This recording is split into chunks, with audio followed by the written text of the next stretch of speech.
it is now time for raising funds for World Domination, day number 238. Once again, there are no updates on any of these items. And once again, we will continue work on the block mining simulation game.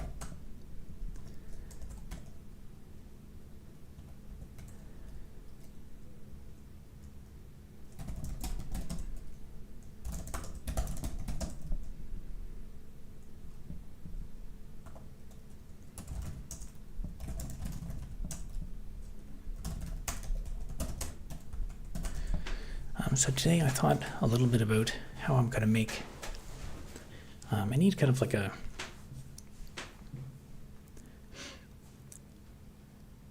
need a couple different classes. I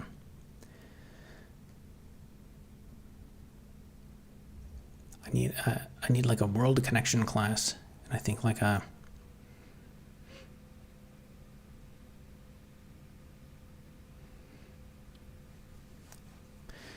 so I guess there's going to be one class to wrap connections to a local database.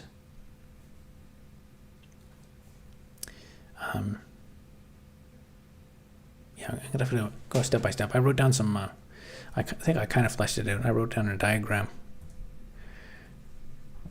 today to illustrate how I already have like a specific implementation that works for the multiplayer and single player, but I think the next thing to do will be kind of like consolidate that so it all works together.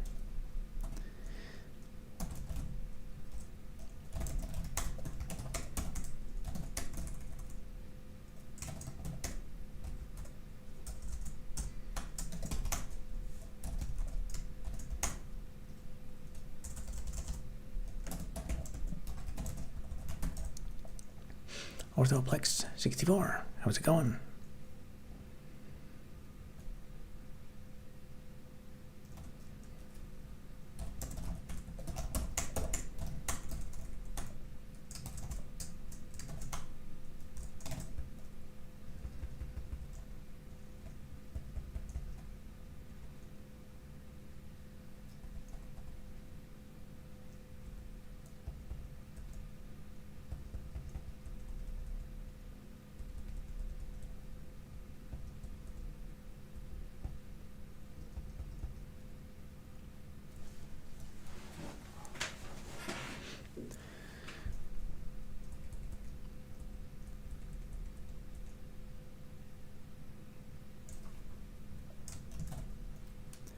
So I guess we can start with passing that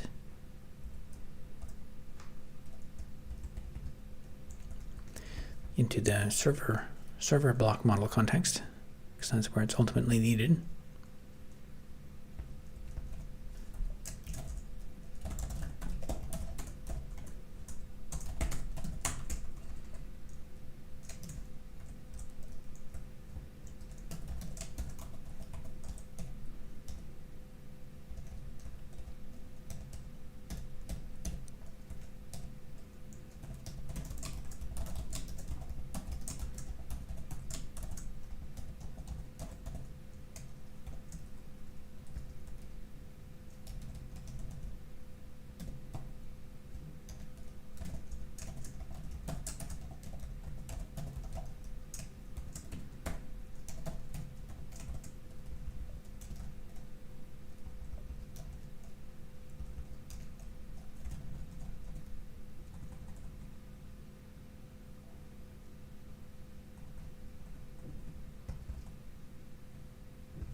And then I think I'll probably have a separate class for this.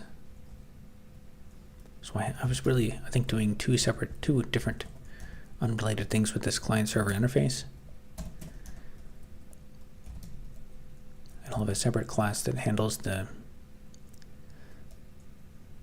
actual responding either on the socket or for the local player version. It doesn't serialize the packets that go back and forth.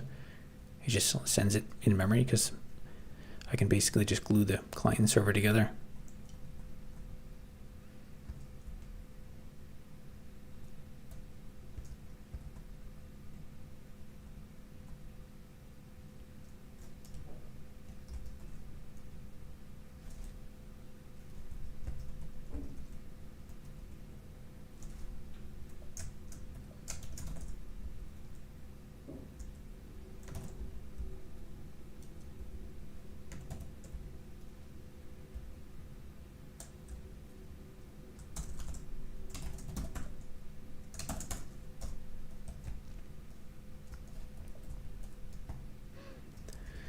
I guess for now, I'll just make it only local connections on the server, but I guess theoretically it can also well,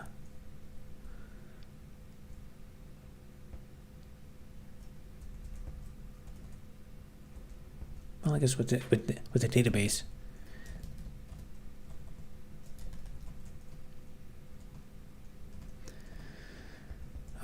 let me think. Actually, you know what? Database, that's not named correctly. It should be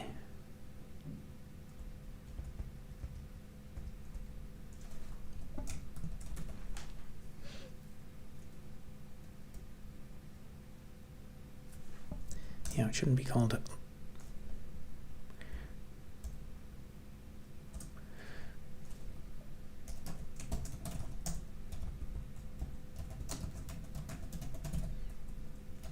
database block world connection.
Grant S X2B says hello. How's it going?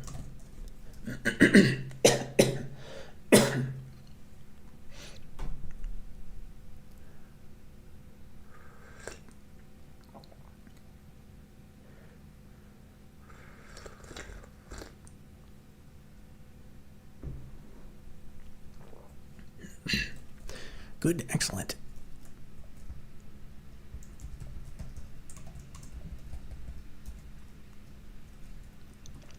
Nothing better to do than to watch the live stream, I guess.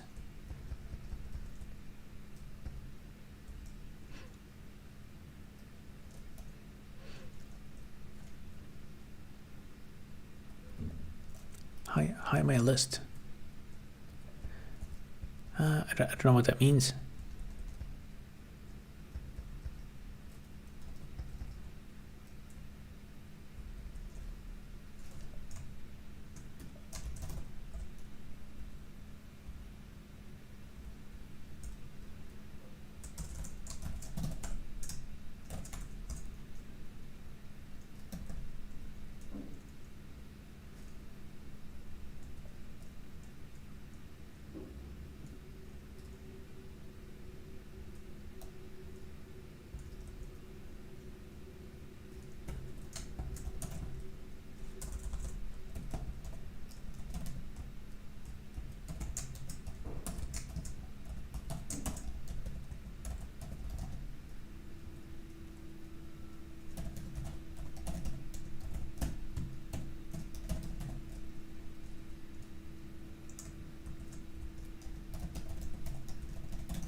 Watch this every little while.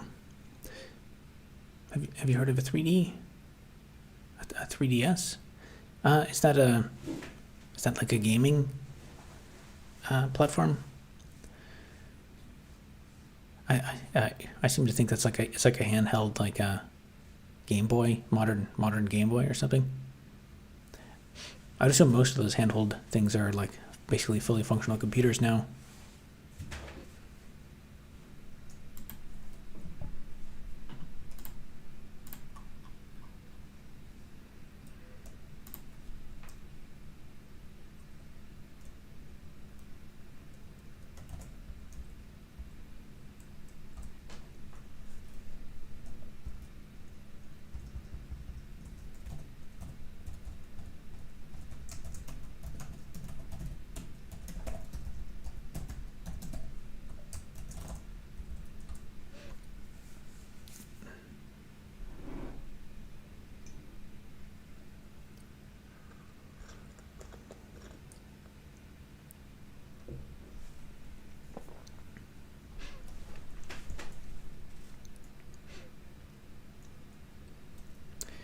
Had a 3DS. The 3D is impressive.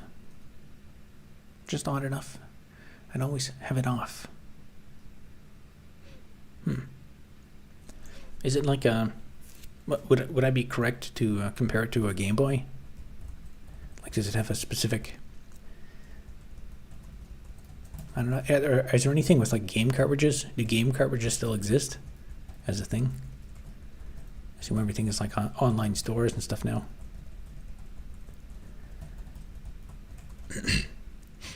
You know, I'm getting old. I have no idea what the status quo is for like handheld gaming.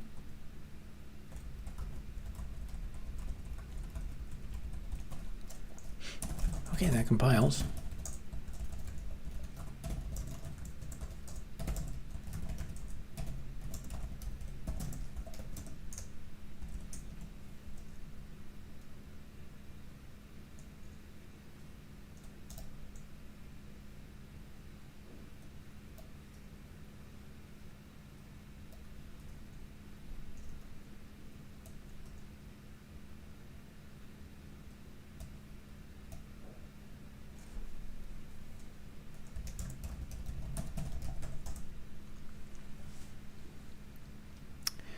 It's like a Game Boy with cartridges from 2013.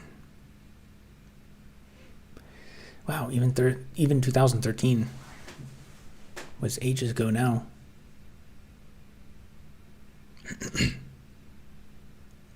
Nintendo gaming console. You can do some pretty crazy software mods on.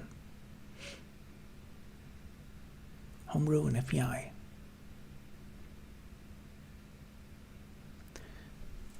Yeah, Nintendo is they're an interesting company. They started off with like general games, like card games or something, like in the early 1900s. Maybe I'm misremembering that slightly, but I think they started out as being like nothing to do with video games. I wonder if they still make any like what part of their revenue comes from non-video games now.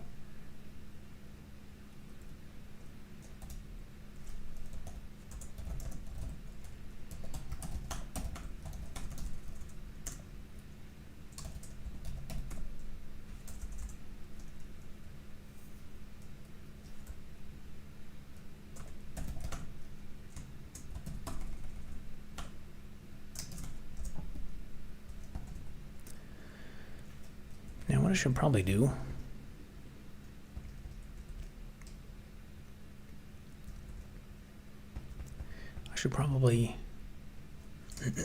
remove this dependency entirely and add the connection into the thread pool class, and then instruct the thread pool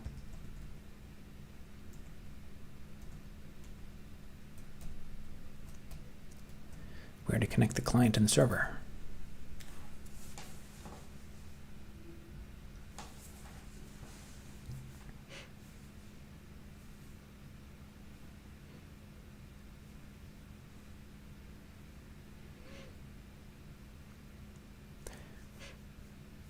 Nintendo Switch has two of them.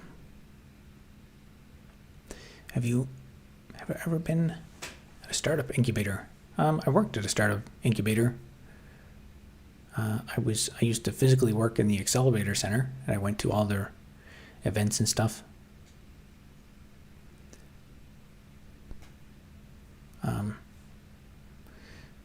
See, I guess when I was down in California, I think I went to some like meetups. I went to a few meetups and stuff.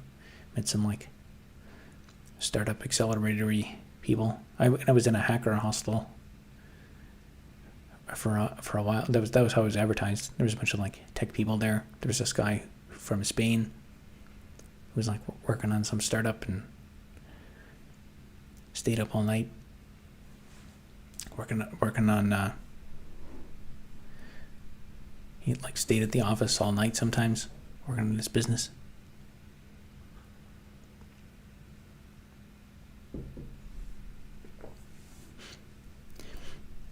Yeah, I've been around a lot of that stuff in the past, although I've kind of drifted away from it.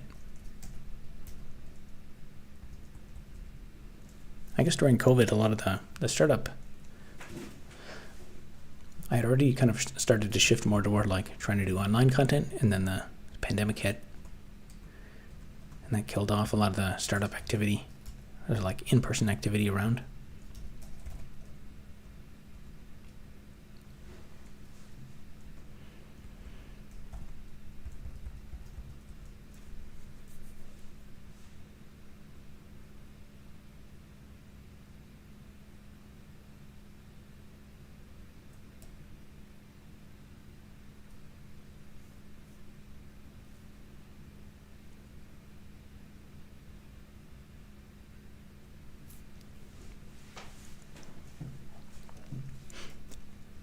I was at an incubator in Toronto.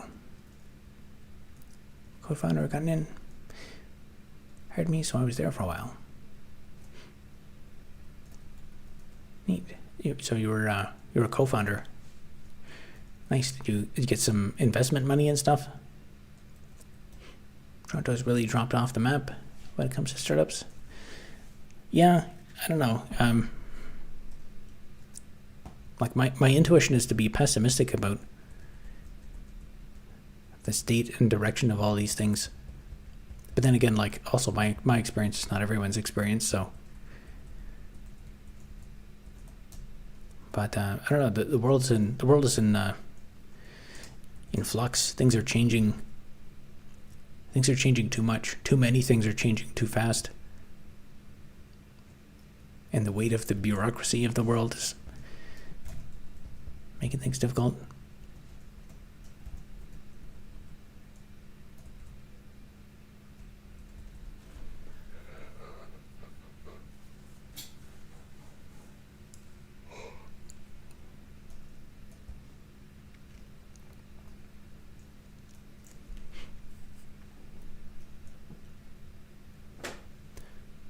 Got a little bit of funding. Working our asses off.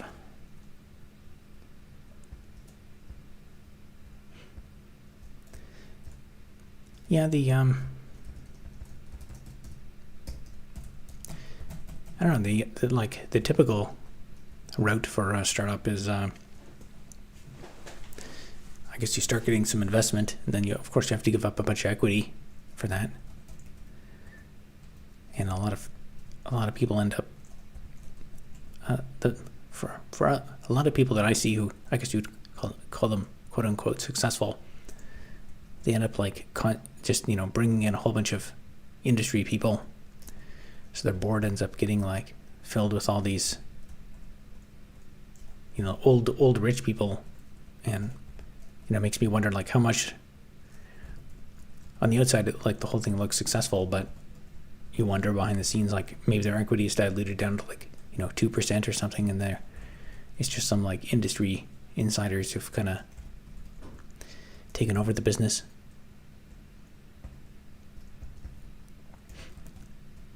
And of course you got all the geopolitical interference now and tough economy.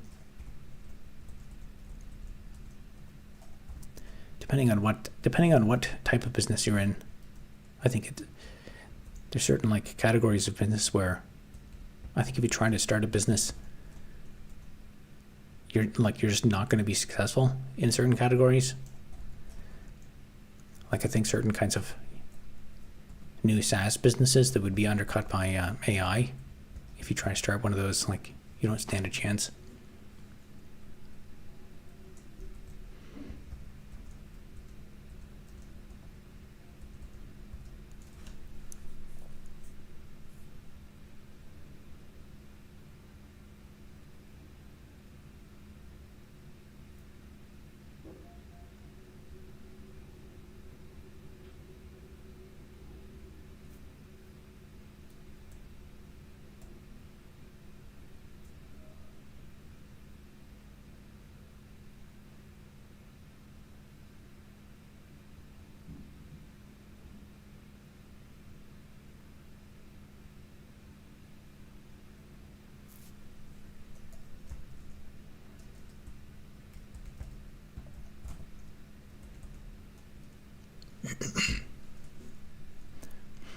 I think it's only working because I know tech. My co-founder knows business. Everyone we sell to is simple people. Yeah, I guess there's not a lot of detail in that statement, but based like that sounds like the overall like vague formula for success. Like if you know tech well, the business person knows business well. Dumb rich people. That's probably a good business to be in.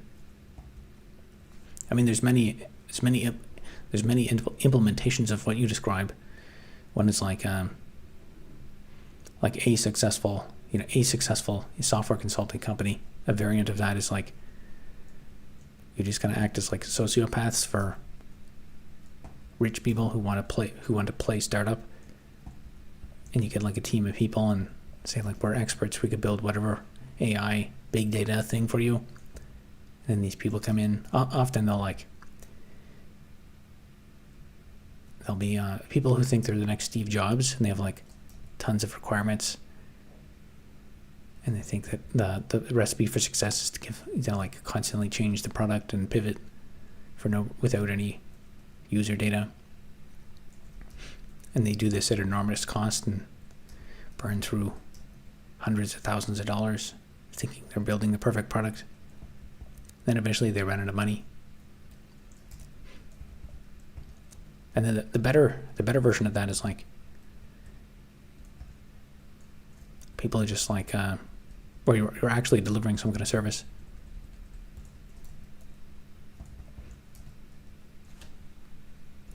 Like maybe like rich old people who need someone to prepare their taxes, and you're kind of like charging them too much, but they don't even care because they're so rich.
Is that a game engine or just Java? I guess it's both. It is Java. I guess it is kind of it is basically becoming like a game engine because there's many unique aspects to it that I want to create, and it runs purely in the terminal.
Any thoughts on these recent grads who've basically just cheated their way through uni with ChatGPT?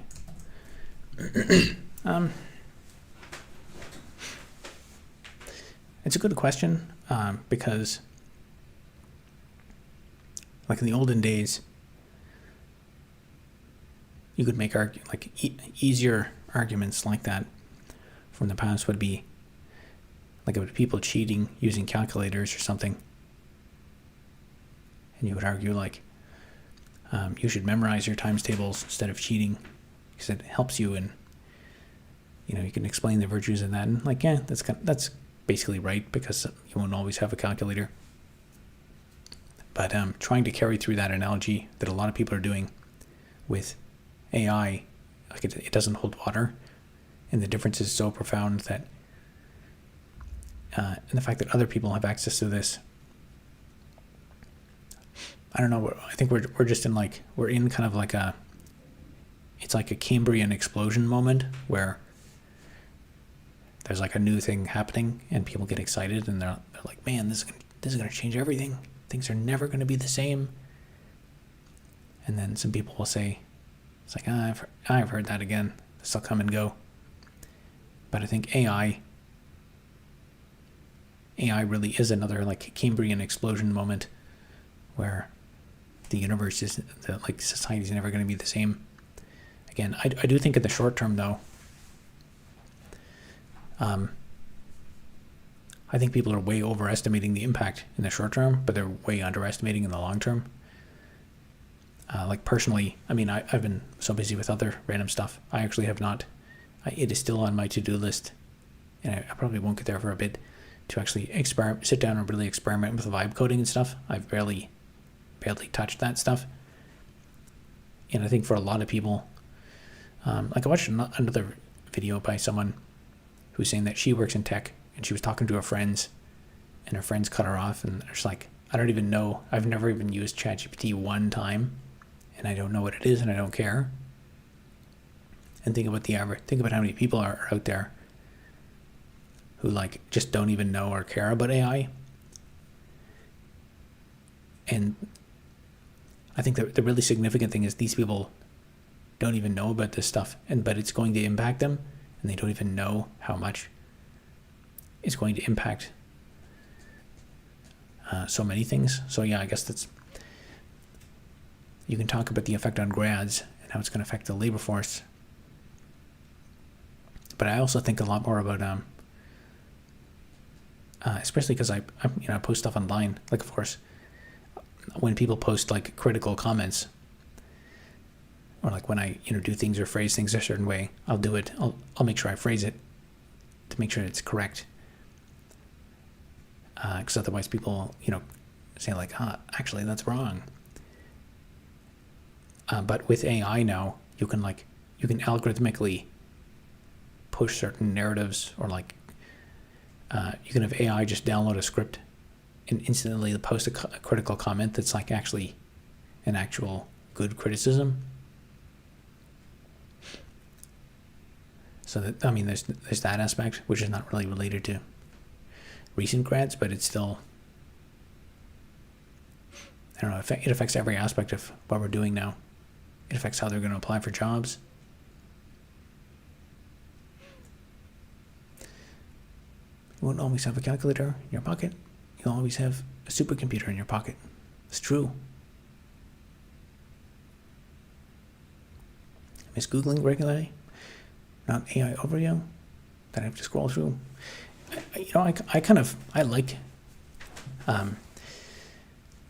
the AI overview is actually it's nice and convenient, but I find myself looking at it and I'm like, oh wow, thanks, that answered my question. But the thing is, it's wrong a bunch of times, so I find that I Google for stuff and I'm like, yeah, I really want to trust the AI assistant, but I don't know if it's accurate, so I want to find an actual source. And if you can click on it and supposed to give you sources, but I can never find. They need to fix the interface because I can never find the actual source of the information. Takes the fun out of Google search. Well, if it was accurate, it'd be good. What is the temperature? The temperature is 1. Thank you for asking. I was pretty confused last year. Now I think I know what to do with AI. Just build tools for AI agents via MCP.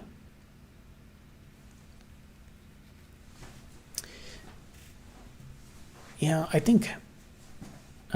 If you watch if you're in business, if you're a co-founder, I assume you probably have heard of the All In podcast. I watched some of their take on some of the AI stuff, and they were saying something that seems plausible, that like you could imagine basically all of these SaaS companies getting competed away, and we would end up with like Microsoft and Google having this like AI oracle where it's like you open ChatGPT and then you just say you like talk to it and say like, ChatGPT, make me an interface for accounting, and then it's like, sure, here you go, and then it just makes a piece of software instantly that does whatever you want. That was one of their visions. I'm not sure we'll actually get that level of like, it'll be like for simple stuff, like for a calculator app, I think you could probably get something half decent. But then again, even stuff like a calculator, like for example, modulo is not universally defined for negative numbers. So if you ask ChatGPT to make you a calculator app, you didn't say anything about specifying how modulo is implemented for negative numbers. So it might do it in a weird way that's, doesn't work for you or causes unsuspected bugs. AI is a big search engine. That's one way of putting it. Human beings may not be perfect, but a computer program with language synthesis is hardly the answer to the world's problems. Yeah, I agree. We need more AI to build housing.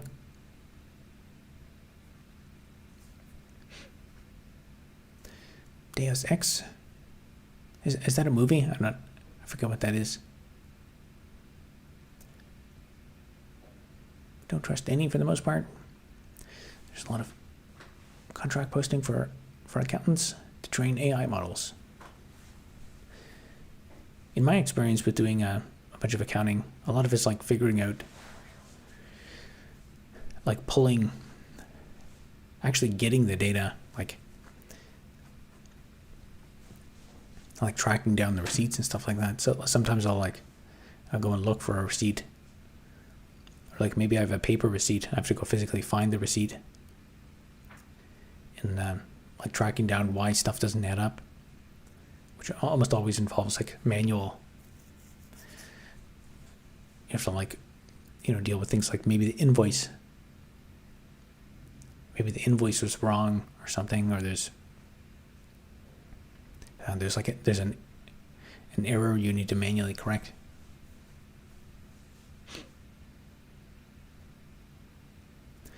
Fire up Skynet.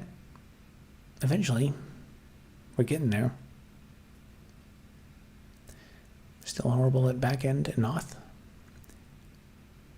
It's going to be about plugging that into an AI agent. Yeah, I think it'll probably get better at I find it's quite good.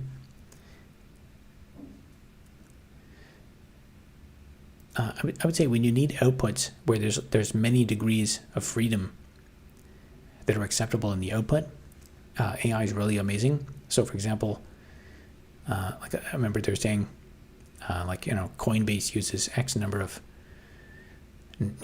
some percent of their code is written by AI. But it really depends on what the code is, because on some level, people might call like an HTML document code, and I wouldn't be surprised if AI is generating really good HTML documents. Like if I ask AI, make me an HTML document that wishes someone happy birthday, I think it would do a very good job at doing something like that, and like maybe putting an image in it or something. But the thing is, that output, there's like, could be many different colors. There's like, you could also have like, scrolling issues, and maybe it's not responsive, or there's tons of issues with the site, but there's many degrees of freedom there. So if you just need a basic happy birthday webpage, then maybe it's good. But when you need like you said with authentication stuff, like the number of degrees of freedom for successful auth stuff, like you need it to be totally solid and not have exploits, and AI is not good at that yet.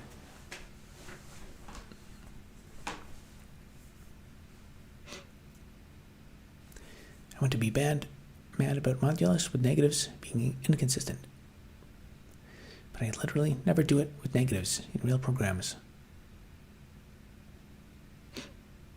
Can't find it in me. I've had it a few times. I think I have it.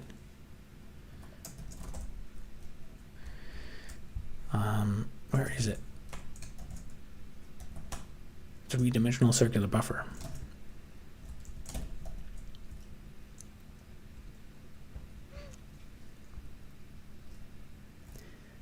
Yeah, so I have a circular buffer that runs in 2 or 3 dimensions.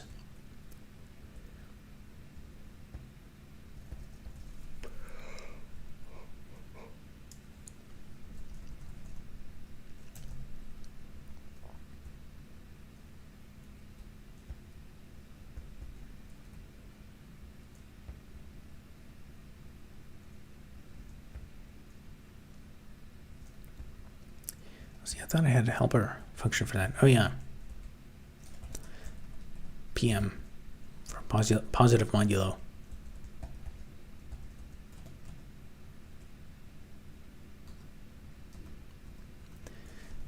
Because my coordinates can be negative, but I want it to be like moduloed.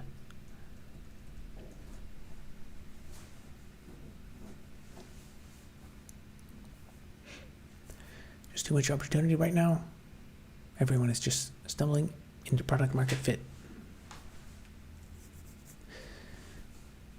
Yeah, there's product market fit. Another I think underappreciated challenge is like distribution and like accessing the customer, which has been consistently one of the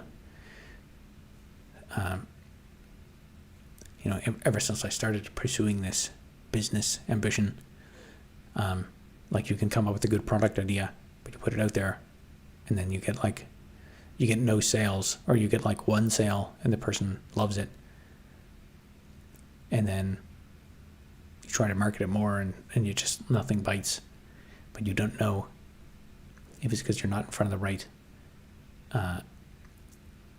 you haven't got the right people to look at the product. It's also like you could put a monetary cost on the process of actually verifying whether the product is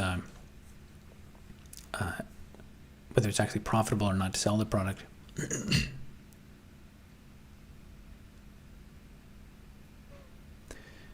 No cash flow in AI, overhyped. I think what's happening now is like really it's a thing, like the correct process. Like if you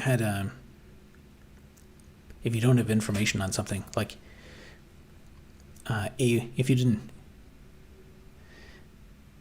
had no information at all but a lot of money, the first thing you would do is maybe you would set up like a bunch of businesses. So maybe you take a couple million, set up or 10 million or something, set up a solar panel company, then set up a plumbing company, and then set up gardening, landscaping company.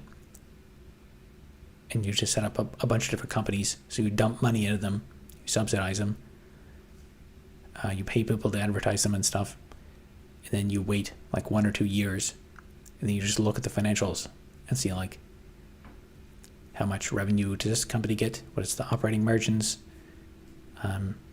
what is the profit and loss, and after a couple of years, you can get some insight on like, okay, these businesses are losing money, so just shut them down. And this one makes the most money, so keep doing that. And I think that's happening with AI right now, where there's just like the financials, the like operating margins and stuff, like they're losing massive amounts of money, but that doesn't matter, because what's really valuable is the second order data. So start like 100 AI companies, and then a few of those, maybe 3 of them are really profitable. You just kill off all the other ones, and then those 3, you dump even more money into them, because now you have information about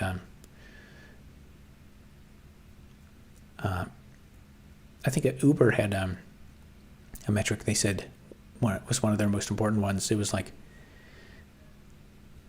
it was a measurement of like their ability to choose to take profit. So they, of course, when you're growing a company, you will forego profit to invest in growth, and then you just grow the company.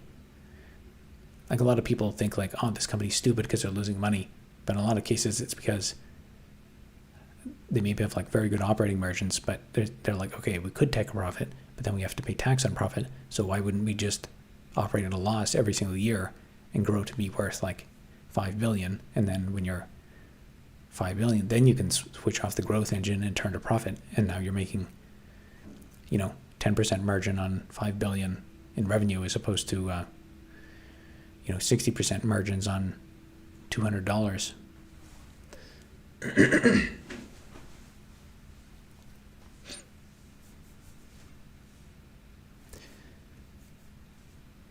Understand distribution, most important thing. We're doing some really bad deals just to get distribution. Worth it eventually.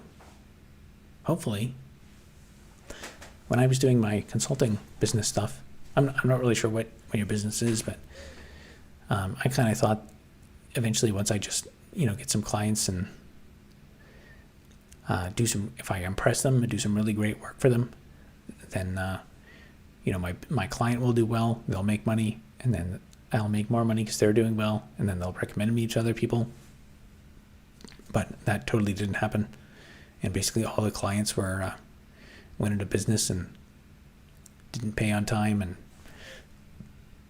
eventually I got to the point where I don't even like if I do work for a company and the company fails, there's no point in advertising it, because like if people see it, if I say like, oh, I built this system for such and such company, and then people are like, oh wow, that's cool, I never heard of them, and then they Google it and the company doesn't exist, then like, did they make it up, or what is this? I think the bubble is going to burst. All the companies that made their worth out of Gen AI, including the place where I work at, are going to go bankrupt. Big players like OpenAI won't. Yeah, I mean, it's also it's such a big deal. It's close to national security too. So I think there was maybe talk about like the government bailing out OpenAI or something. So I don't know. I mean, but those, I don't think that's too speculative, because all those people are hanging around the White House and stuff.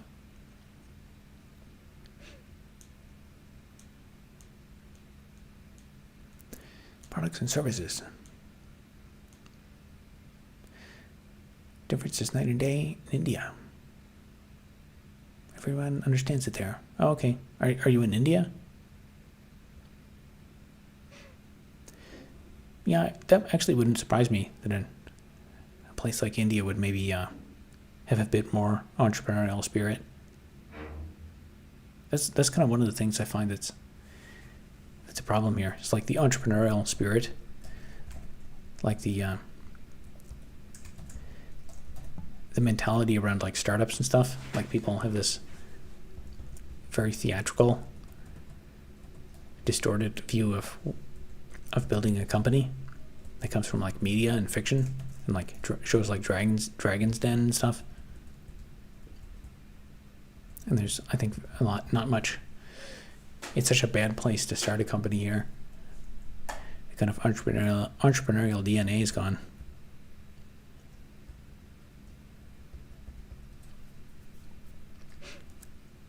Product companies make way more.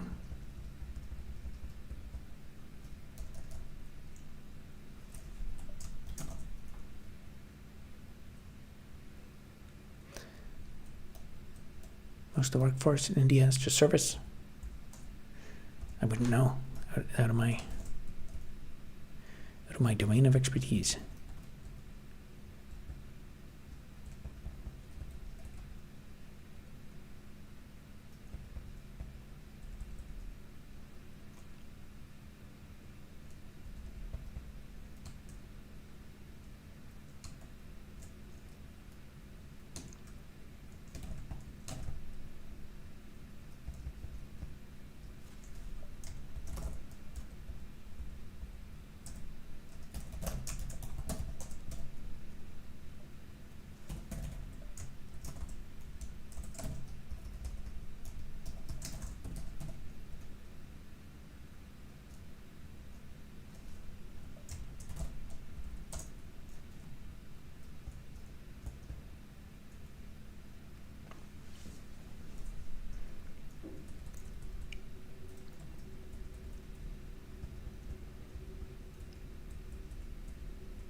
Was in India? Okay, you're from India, came to Canada?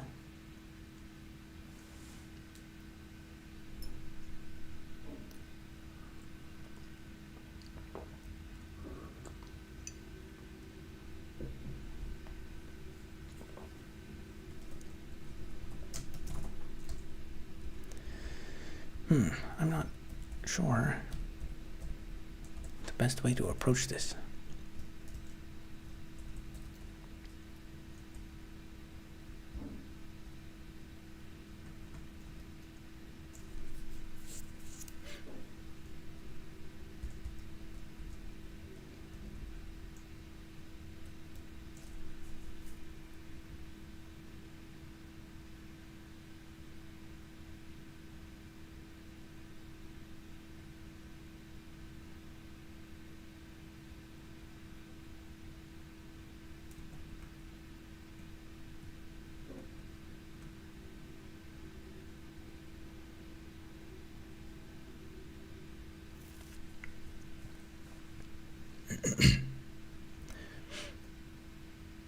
Not even from India. Moved there because I wanted to learn about it. Interesting. Where exactly were you?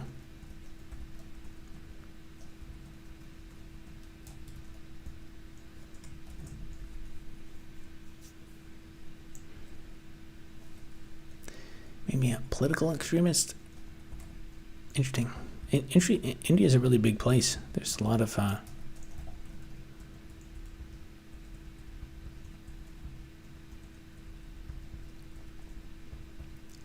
there's lots of like it's a very place of extreme landscapes and extreme differences in culture.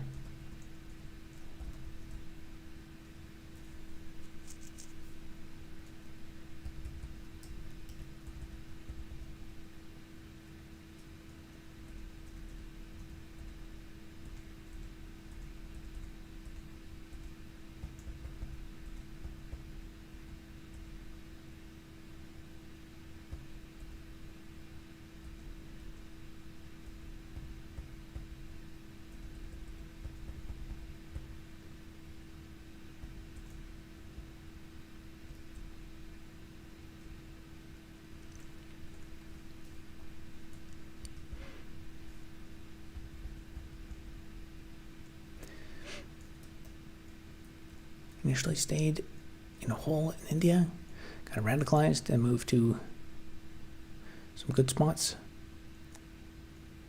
in Bangalore for a year. Okay.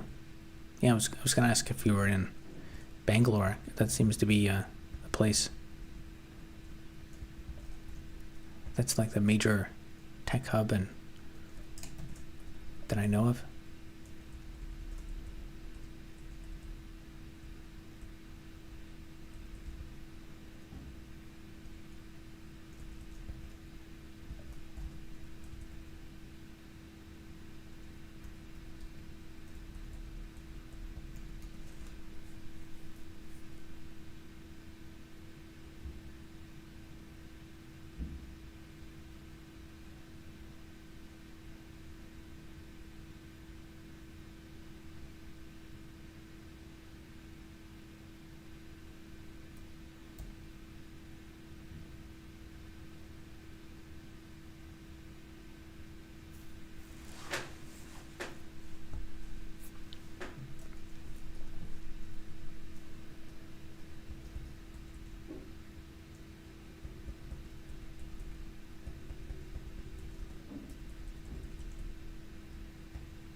Oh wow, we got a super chat.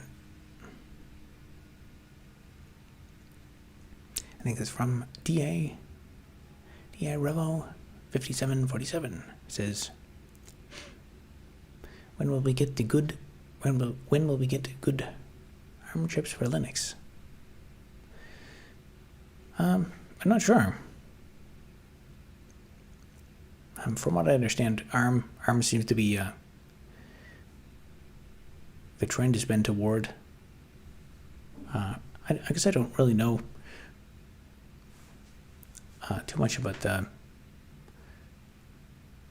actual like difference in raw difference in chip efficiency, but I've heard there's ARM is just generally more power efficient and stuff. And from back when I did my operating systems course, I remember my professor saying that the trend toward ARM was pretty clear. Raspberry Pi uses an ARM processor, if I remember correctly.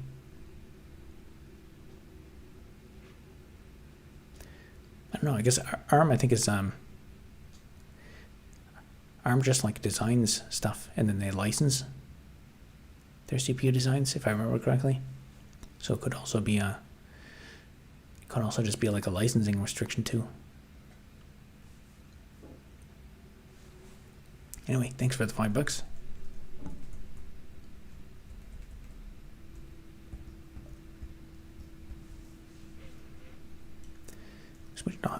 I switched off Linux only because Apple M series is too good. Wasn't there I've never used Apple products, but isn't there a Linux distribution that uses? Somebody made one that works with the Apple M. What was it? Asahi Linux or something?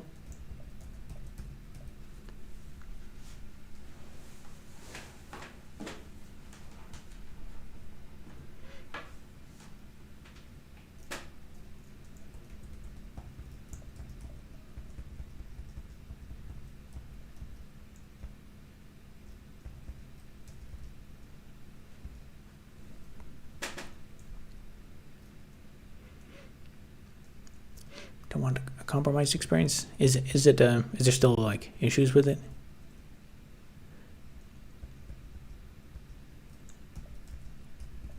I haven't kept up with that project, but I remember someone did a bunch of crazy work with the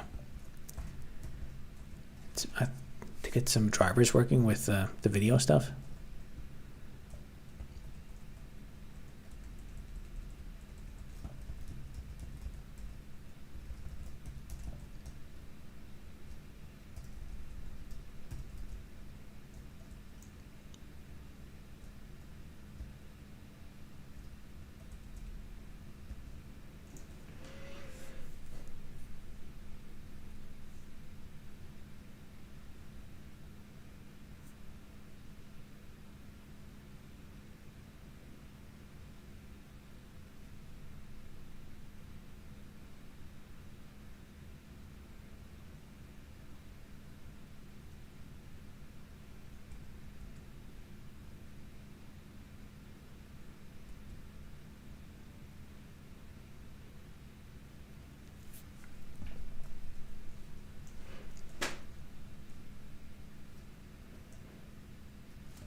Don't want to break my main computer to check. Yeah, fair enough.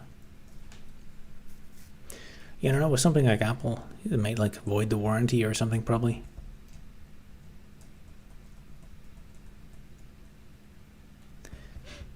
I'm not sure. It's probably I'm sure there's probably lots of documentation on it out there, but I think a lot of the reason people use Apple hardware anyways is to get into their software ecosystem. So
doesn't matter anymore. Everyone just makes web apps.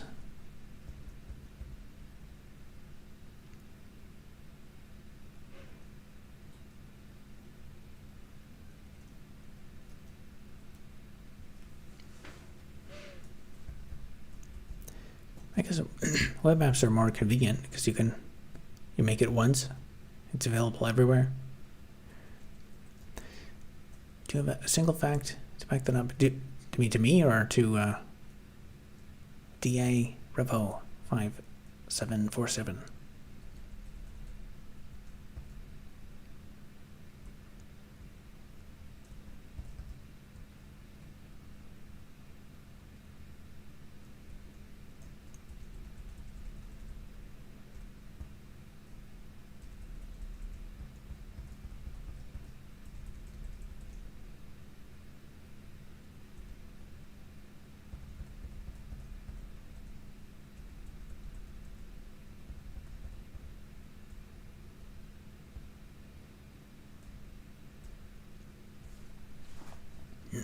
Everyone just makes web apps.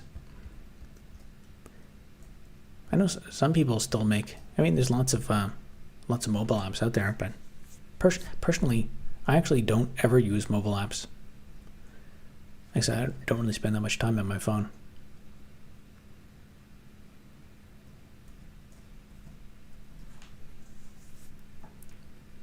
Make it an app. Start with a death sentence.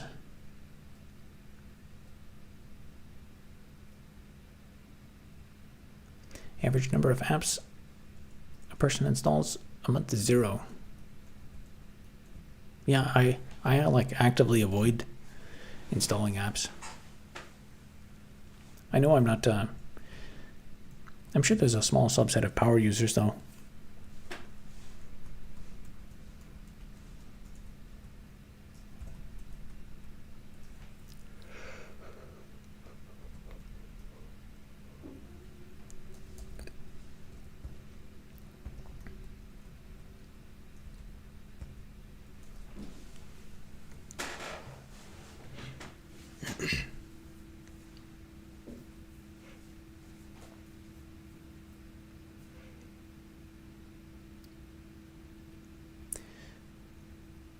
Killing distribution for no reason?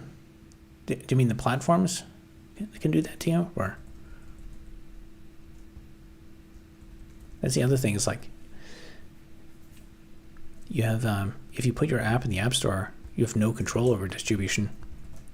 If the platform wants to basically like nuke your app, then you've got no chance.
I did not accomplish much tonight.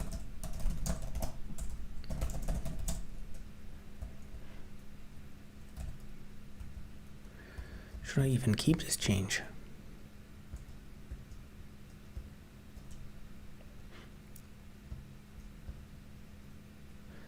You know what, I might not.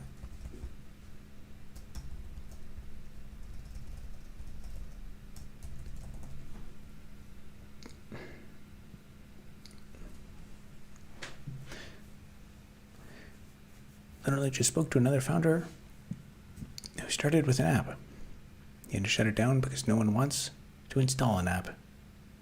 Too much friction. Yeah, I know. I know of someone who founded a company years ago. They started. It must have been probably 2012 or something at the time, and I think back then, making an app was actually a very good distribution method for getting started. And I remember I actually met with him a couple of years ago, and he was thinking about doing another startup. He's like, "Oh, I'll just make an app." And I said, like, that might not work out the same way for this one, because all these app stores are flooded, and I think like there's a small number of people that I think have realized they can make, just a tiny amount of money. They make like 1,000 apps or something, like of these like low quality game apps and stuff, and flood the store.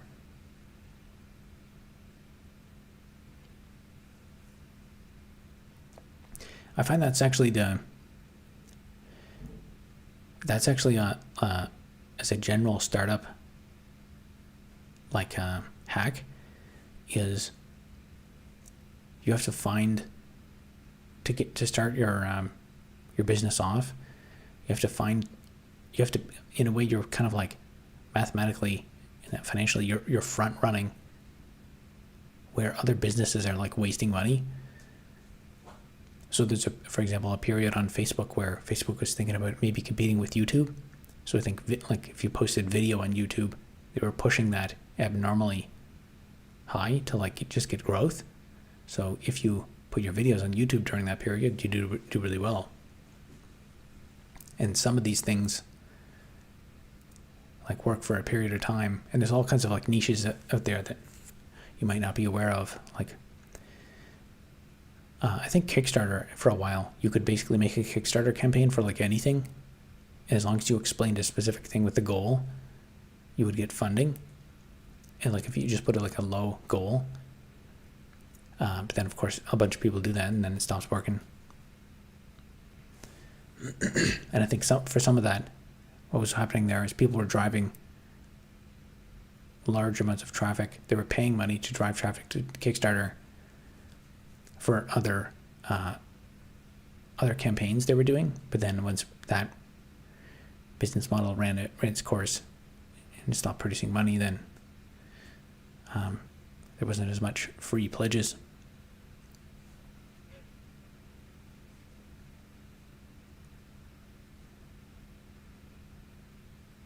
Everyone is sleeping on ChatGPT App Store. Going to be so much free distribution available to devs right now. Yeah, those are, if you can jump on those, like some of these early mover opportunities are really good, and that's where you can like if that actually becomes big and you're one of the first people there, that can like make or break your entire business model and get you enough. I think most importantly, get you enough like initial revenue, but also to like to prove and refine the product market fit. Because even if you know you have product market fit and you can make sales, then even if your sales dip down, you know like there's hope of recovering. But if you start off and get no sales, then you don't know what to. There's no data about what to do next. Do you give up or do you keep trying?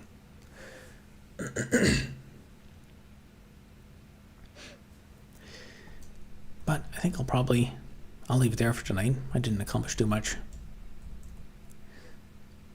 The more I think about this, the more I may just merge in the other code from the other multiplayer version. And then I actually have some server code as well. I ideally should have that in here too, because that way I can, because I want to, it all uses the same classes, and that way I can test that it's not breaking the compiling. All right, we'll leave it there for tonight, and we'll be back tomorrow night for day 239, I think. All right, have a good night.